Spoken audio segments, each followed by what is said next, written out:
বিরিয়ানিটা খেলাম, এবার আমার বাড়িতে কিছু খাবার নিতে হবে। শুনেছি হোটেল ঋষিকার মাছটা খুব ভালো এবং এদের চালটা নাকি চাউলটা খুব ভালো। সেই সূত্রে আমি আমার বাড়িতে কিছু খাবার নিয়ে যাচ্ছি। আমি 1 প্লেট ভাত নিয়েছি, কাতলা কালিয়া নিয়েছি, মিক্স সবজি নিয়েছি, ডাল নিয়েছি। এটা বাড়িতে নিয়ে যাব, কিন্তু আমাকে সার্ভ করেছে এই দাদা খুবই ভালো। আমি যতদিন থেকে এখানে বিরিয়ানি খেতে আসি এই দাদাই আমাকে সার্ভ করে। আর দাদা কিছু বললো আজকে, যে রাজু ভাই অনেকদিন পর পেয়েছি। হ্যাঁ রাজু ভাই, তোমার এই কাতলা মাছ, ডাল, সবজি, হ্যাঁ ভাত দিয়ে 150 টাকা প্লেট আছে, ঠিক আছে?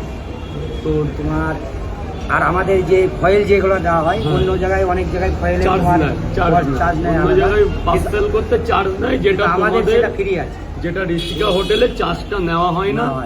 আর ঋষিকা হোটেল একটা বিশেষ গুণ, যেটার জন্য আমি বাড়িতে খাবারটা নিচ্ছি, এদের চালটা কিন্তু খুব ভালো, এদের ভাতটা খুব সুন্দর ভাতটা যেহেতু বাড়িতে যাবে আমি হাত দিচ্ছি না, তবে এই যে দেখাচ্ছি কিছুকে, এদের চালটা খুব একদম খুব সুন্দর ভাত। আমি আগেও খেয়েছি, এখনো বাঁশকাঠি রাইস আছে এবং এদের মাছটা খুবই বিগ সাইজের, বড় সাইজের কাতলা মাছ হয়, 120 গ্রাম ওয়েট আছে এবং সবজি আছে আর ডাল আছে।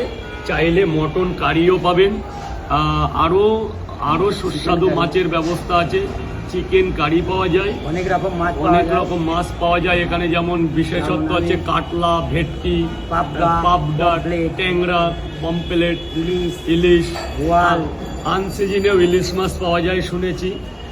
বোয়াল মাছটাও আছে, কাতলা অ্যাভেলেবেল। তো এখানকার খাবারের একটা অন্যরকম গুণমান, যেটা এই চত্বরে আরও 5 জায়গার চাইতে অনেক পপুলার খাবার। তো এখানে একবার যে খেয়েছে সে সুনাম ঘুরে আসে এবং সুনাম করে। দীর্ঘদিনের হোটেল এটা। আমরা অনেক ছোটবেলা থেকেই আমার এখানে দোকান, এখান থেকে খাওয়া দাওয়া, আমি যেতে দেরি হলে এখান থেকেই খেয়ে যাই এবং স্টাফদের ব্যবহার খুবই ভালো। আমাকে অনেক দিন ধরে এরা চেনে, সার্ভ করে। এবার শুধু রুই কাতলা বলতে না, অনেক রকম বিভিন্ন রকমের মাছ আছে এবং চাইলে আপনারা নিরামিষ খাবারও খেতে পারেন। 70 টাকার মধ্যে এখানে নিরামিষ খাবার পাওয়া যাচ্ছে। তো আমি ডাল, সবজি, ভাত, এবার আমি যেহেতু বাড়ির জন্য খাবারটা নিয়েছি, আমি এটাকে আমাদের স্টাফ দাদাকে পার্সেল করে দিতে বলবো।